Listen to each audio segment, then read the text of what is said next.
நம்ம இந்த சேனலில் பார்த்தீங்கன்னா தொடர்ந்து நம்ம ஒரு ரிலே பார்த்து கொண்டு வருகிறோம். அதாவது என்ன ரிலே என்றால் தொடரோட்டம் போல ஒரு காணொலிகளைத்தான் தொடர்ந்து பார்த்து கொண்டு வருகிறோம்.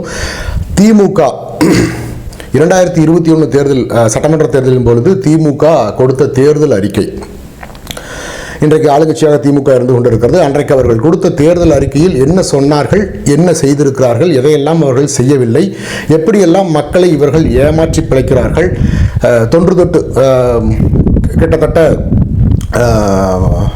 மாண்புமிகு அண்ணா அவர்கள் மறைவுக்கு பிறகு கருணாநிதி அவர்கள் தலைமையேற்ற காலத்திலிருந்து இன்றைக்கு அவருடைய மகன் ஸ்டாலின் அவர்கள் தலைமையேற்றிருக்கிற இந்த காலம் வரை எப்பொழுதெல்லாம் திராவிட முன்னேற்றக் கழகம் ஆட்சி பொறுப்பில் ஏறி இருக்கிறதோ அப்பொழுதெல்லாம் சொன்னது ஒன்றாகவும் செய்தது ஒன்றாகவும் தான் இருந்திருக்கிறது. இதுவரையில் இதுதான் வரலாறு.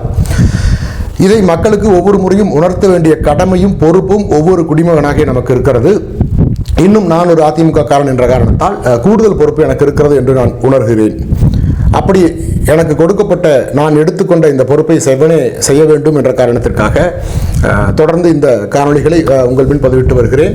அதற்காக இன்றைய இதை பார்த்து கொண்டிருக்கிற உறவுகள் இந்த சேனலை சப்ஸ்கிரைப் செய்து கொள்ளுங்கள்.